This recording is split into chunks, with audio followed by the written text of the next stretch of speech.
Bueno, ahora sí, damos en este solemne acto del comienzo a la materia. Bueno, esta clase vamos a ver un poco de ADN, de ADN y genomas. En particular voy a hablar más sobre el genoma de células eucariotas que el de procariotas. Van a ver que a lo largo de toda la materia vamos muchas veces a hacer distinciones entre procariotas y eucariotas, que se las voy a ir marcando. Así que bueno. Y básicamente vamos a empezar con una, digamos, con la primera parte de la clase va a ser como una reseña histórica, personal y cortita de cómo se descubrió esto, de cómo se descubrieron los ácidos nucleicos, ¿no? Entonces vamos a ver una parte de historia del descubrimiento y sus implicancias, la relación entre estructura y función, y esto de las propiedades físico-químicas y enzimas relacionadas están en una segunda clase que que la van a ver ustedes ya grabadas, que en este momento exactamente no me acuerdo cómo le puse, pero creo que es propiedades físico-químicas o algo así del DNA, no sé, pero está grabada, ¿sí? Bueno, entonces, digamos, a fines del siglo XIX, o si quieren desde la segunda mitad de 1800 y principios del siglo XX, en realidad, digamos, ya se conocía que, digamos, había caracteres que se podían pasar de un organismo a otro, o sea, que eran capaces de heredarse, ¿no? Ahora, digamos, la pregunta era, bueno, ¿cuál era la molécula que sería capaz de esto, de replicarse, de transmitir la información y guiar el desarrollo de un individuo, de un organismo? ¿Y qué instrucciones, cómo contenía esa información genética? ¿Y cómo se organizaba dentro de una pequeña célula? ¿Sí? Todas estas preguntas eran un poco las que estaban dando vueltas en ese momento, en esos años. Y también, bueno, o sea, ¿qué era lo que se esperaba de ese material genético? Que, bueno, tuviera una estabilidad física, físico-química, que tuviera una capacidad para replicarse con precisión y ser portador, digamos, de esta información que cada organismo lleva, y que esa información, digamos, no se tiene que estar mutando o reconvirtiendo a cada momento. Sin embargo, digamos, había cosas, si bien a ver, lo que quiero decir es que la replicación tiene que ser precisa y tiene que poder cometer pocos errores. Ahora, también uno necesita que algunos de esos errores se pasen de generación en generación para que se genere, digamos, para poder explicar la evolución, ¿no? Y también se esperaba que fuera, digamos, heredable, o sea, cómo se transmitía de generación en generación toda esa información. Y los candidatos eran, en principio, digamos, casi todas las fichas estaban puestas en las proteínas, porque ya de proteínas se sabía bastante, se conocían los aminoácidos, las proteínas son unas moléculas fantásticas que, digamos, capaces de formar digamos, distintas estructuras dentro de la célula y también de tener capacidades enzimáticas y realizan un montón de funciones, ¿sí? Y bueno, ahora les voy a ir contando, a medida que va empezando el siglo XX, va apareciendo otra molécula en el camino, que al principio se llamó nucleína, y después se fue redefiniendo ácido nucleico, ¿no? Pero que me parece que nadie tenía muchas fichas puestas en que el ADN era, obviamente, la molécula que transporta la información genética. Para ustedes, todas estas cosas seguramente que les resultan obvias, sin embargo, digamos, piensen en que, qué sé yo, en ese momento no era todo tan obvio.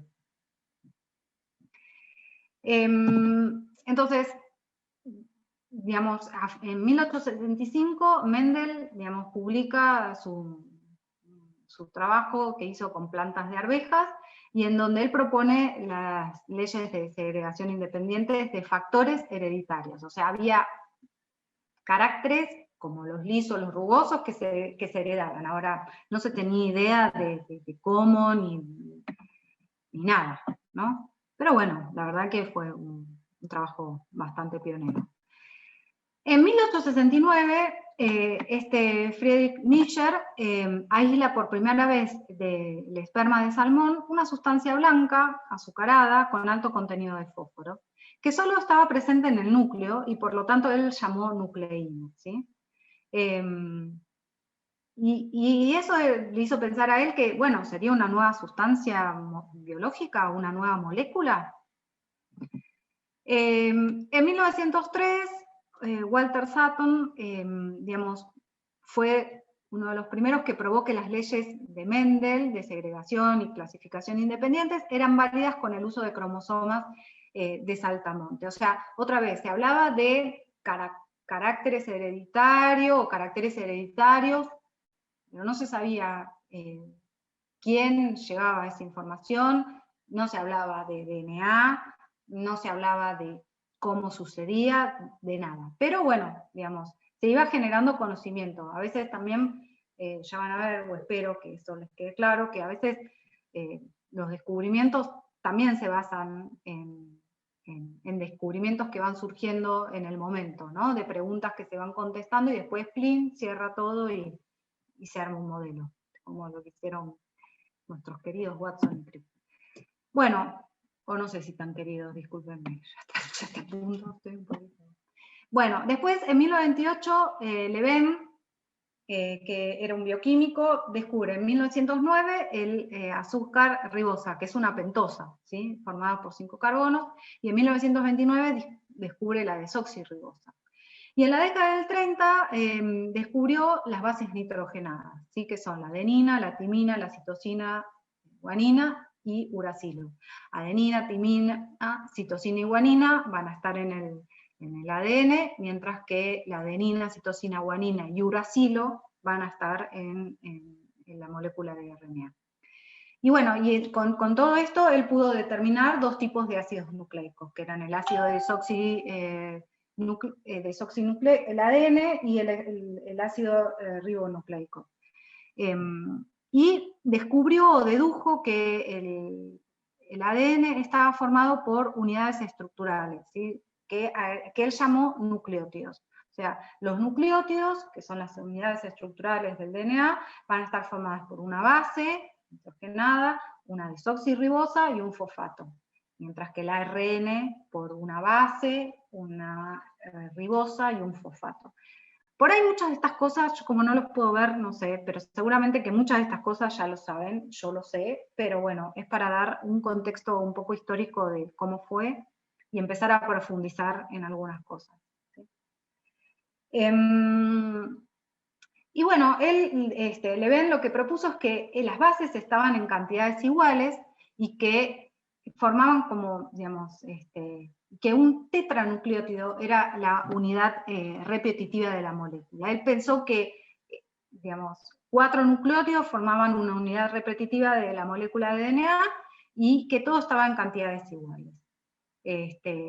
Entonces, esta teoría, digamos, del tetranucleótido no explicaba cómo se daba esta complejidad, en donde, bueno, por ahí distintos organismos tienen esta misma base, pero si están todos, digamos, si son cantidades repetitivas, no hay variación, no explica la complejidad que uno ve en las distintas especies, ¿no?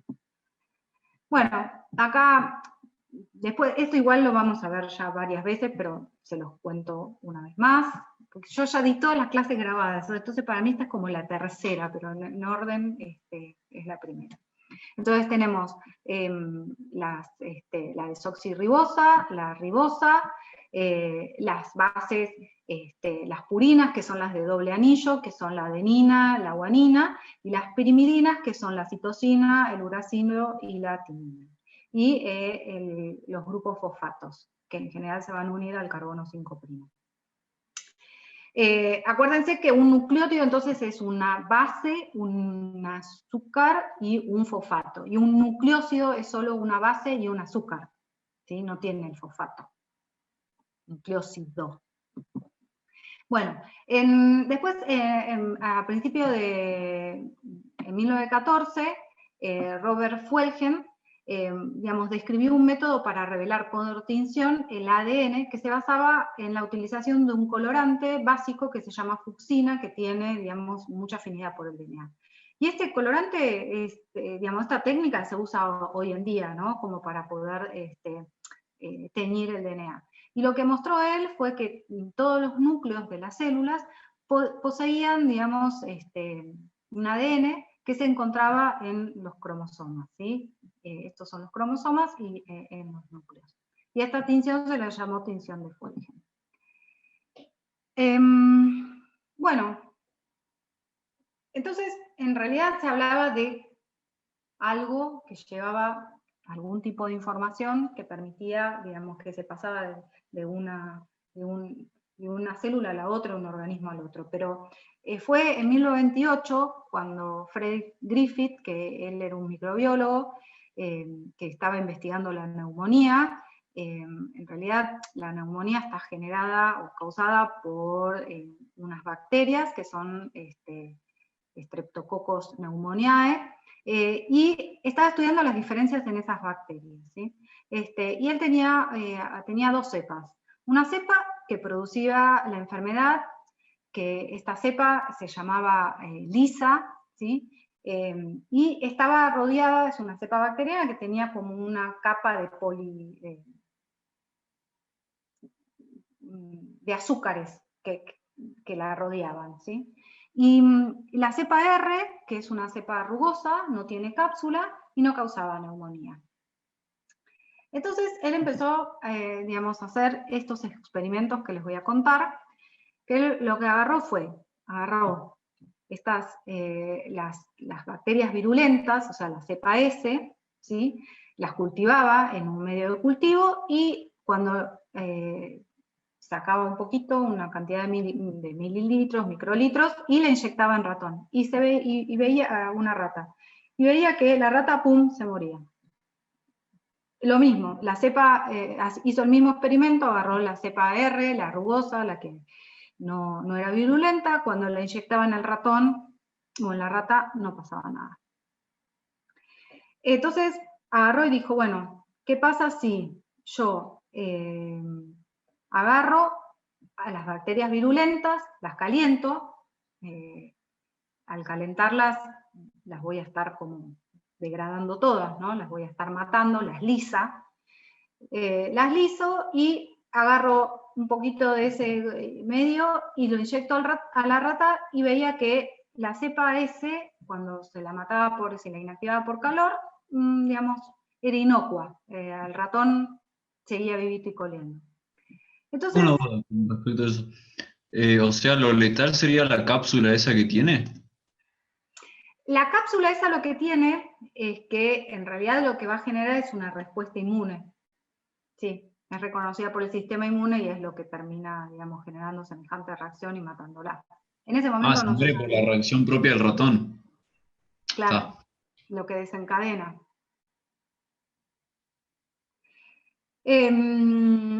Bueno, y después lo que hizo fue lo siguiente, agarró y, digamos, cultivó las bacterias, las rugosas, las no virulentas, las cultivó junto con estas bacterias, las virulentas que había matado supuestamente por calor, agarró las virulentas tratadas previamente con calor, las rugosas que estaban bien, mezcló todo en el caldo de cultivo ahí e inyectó esto en el ratón, y lo que vio es que el ratón o la rata se morían. O sea, como que, digamos, lo que él suponía es que, bueno, había habido un principio de transformación. Las bacterias no virulentas R se habían vuelto de alguna manera en bacterias virulentas, ¿sí? Porque él ya había visto que las bacterias R no generaban la muerte, ¿sí?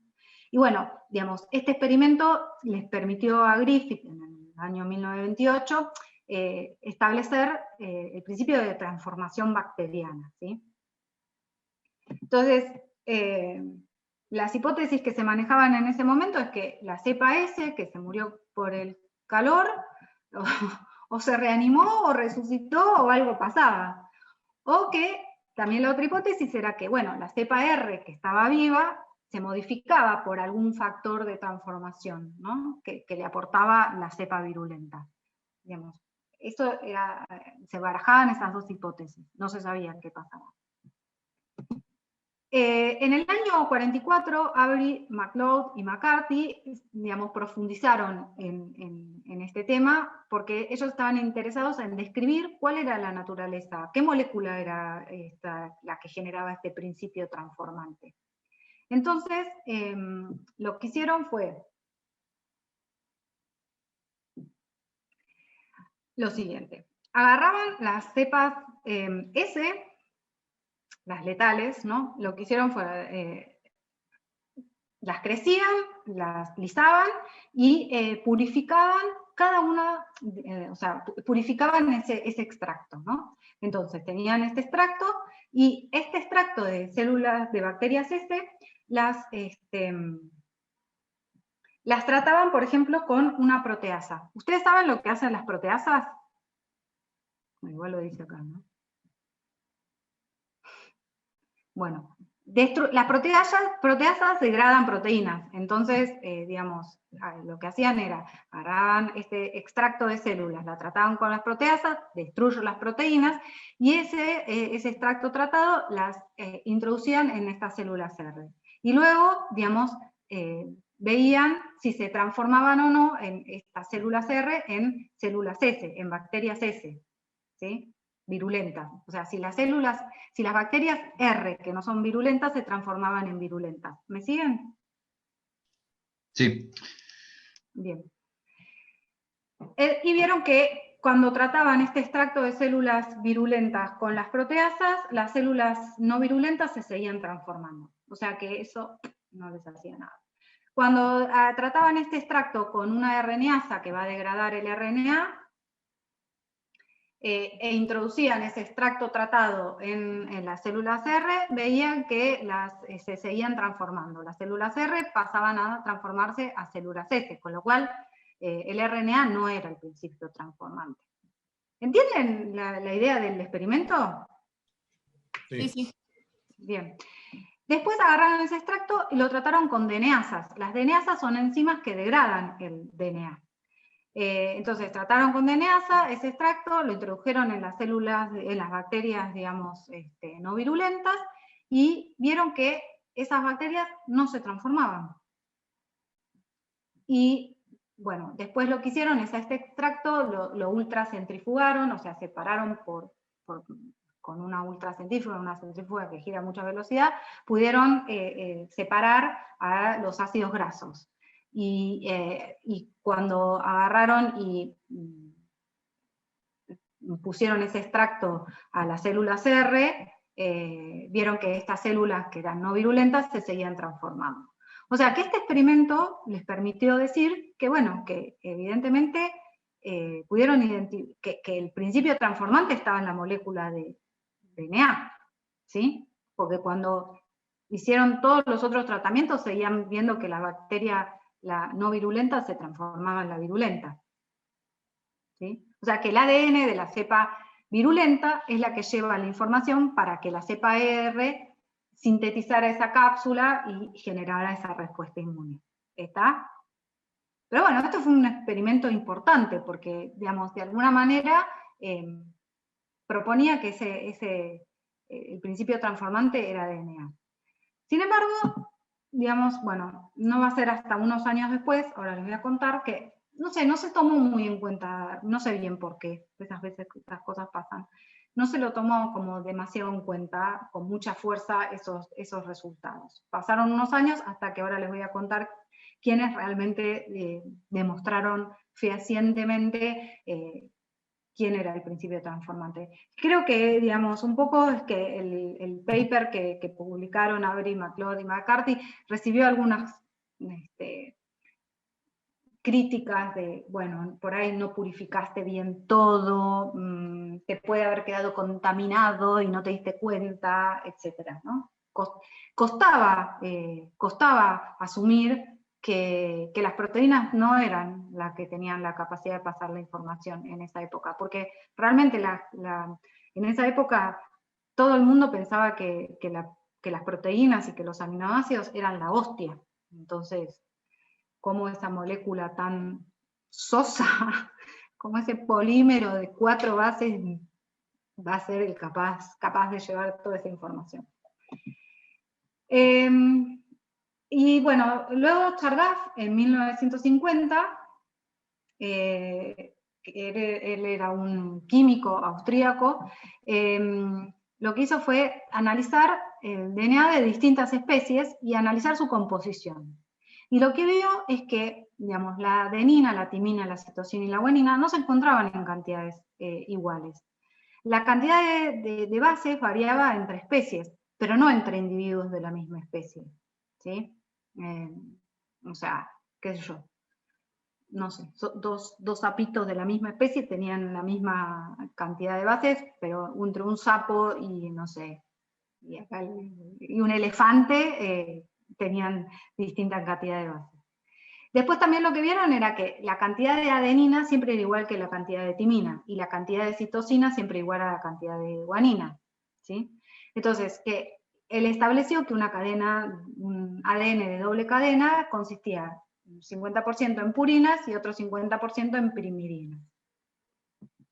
Acá les muestro ejemplos, digamos, de los que analizó Chargaff, en donde, bueno, estos principios, por ejemplo, para virus o de cadena simple, estas reglas no se aplicaban, ¿no? El contenido de AG era distinto de TS, del timina y citosina.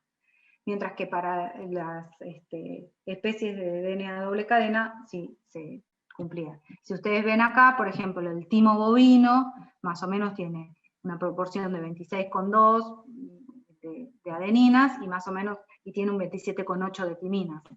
Está en el rango, ¿no?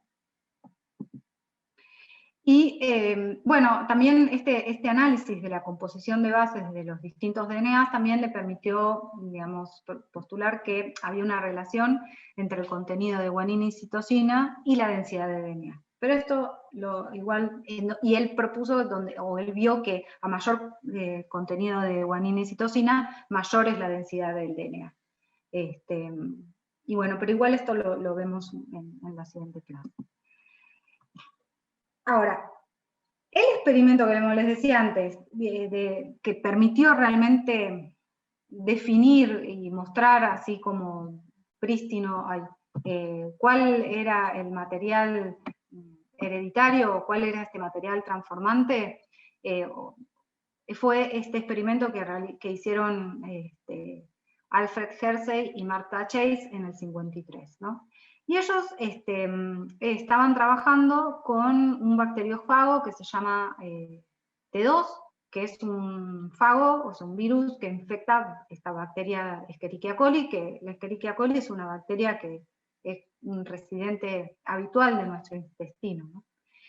Y en esos años ya se había podido ver, dilucidar la estructura, digamos, de este virus en un microscopio electrónico, y se había podido determinar que, bueno, este virus tenía una cápside que recubría el material genético que estaba dentro, ¿sí? Y esta cápside estaba formada por proteínas, y que adentro había una molécula de DNA, que era el material genético.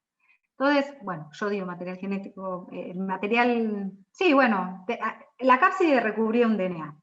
Y este fago en realidad lo que hace es, tiene un ciclo que es lítico, o sea, una vez que se absorbe a la bacteria, inyecta su DNA, este DNA es replicado y expresado por la maquinaria, digamos, de la bacteria. Entonces se generan más partículas virales y terminan lisando a la bacteria. Esto se lo llama ciclo lítico. Y lo que ellos pensaron es lo siguiente. Si la cápside está formada por proteínas, bueno, usemos algo que marque solo las proteínas. Y si el DNA está formado, tiene, por ejemplo, fosfatos, usemos algo que marque solo esos grupos, ¿sí? Entonces, lo que ellos usaron fue 2 isótopos radioactivos, el fósforo 32, que va a permitir, el fósforo, como el ADN está formado por, como dijimos, por fosfatos, todo ese fósforo, todos esos isótopos radioactivos se iban a ir incorporando en el ADN del fago. Ahora les voy a mostrar cómo. Y ellos después usaron azufre 35 para marcar las proteínas, porque las cisteínas de las lisinas y otros aminoácidos tienen azufre, con lo cual ese azufre marcado iba a poder incorporarse a las proteínas y de esa manera uno las iba a poder marcar. Entonces, ¿cómo hacían ellos? ¿Cómo hicieron ellos? Agarraron el fago, infectaron a las bacterias, para esto, digamos, crecieron el fago junto con las bacterias en un medio que contenía fósforo 32, fósforo radioactivo, ¿sí? Y lo crecieron. Una vez que el fago infecta y produce su ciclo líptico, ellos iban a tener, digamos, fagos que en el DNA estuviera marcado. Después hicieron lo mismo con el azufre 35, agarraron fagos, los crecieron juntos con las bacterias Escherichia coli en un medio que tenía azufre 35, el fago, digamos, mató a toda la bacteria, entonces todo lo que quedó ahí adentro de este medio cultivo era fagos que tenían marcadas la cápside, ¿sí? Las proteínas con el azufre 35. Y entonces luego, ¿qué hicieron? Agarraron este fago que tenía marcada el DNA con fósforo 32 y, digamos, otra vez, lo crecieron con las bacterias. Y lo que hicieron fue como por un corto tiempo, ¿no? Y lo que hicieron fue hacer como una centrifugación muy, muy cuidadosa, muy despacito, como para ¿qué? Para poder separar las bacterias que iban a tener el contenido de DNA depositado por el fago. Entonces tenían que separar por un lado las bacterias y por otro lado las cápsides, ¿sí? Entonces con esa centrifugación leve lo lograban. Y se fijaron dónde estaba esa reactividad, si estaba en las cápsides o estaba en las bacterias que habían de alguna manera absorbido todo ese DNA que se los inyectó el fago marcado. Y lo que vieron es que la radioactividad se recuperaba adentro de la bacteria, ¿sí? Este DNA marcado se recuperaba dentro de la bacteria, lo cual bueno, fue un buen resultado, les estaba indicando que, bueno, el material genético estaba contenido o era el DNA. Cuando hicieron y todavía más, digamos, pero tenían que hacer la prueba de ver qué pasaba con el fago marcado con azufre 35, que tenía marcadas las proteínas. Cuando hacen el mismo experimento, centrifugan muy débilmente y separan los fagos, las cápsides de las bacterias infectadas, vieron que la radioactividad se recuperaba en las cápsides y no dentro de las bacterias. Entonces, estos dos resultados juntos permitió, digamos, postular que el ADN era el material genético que llevaba la información.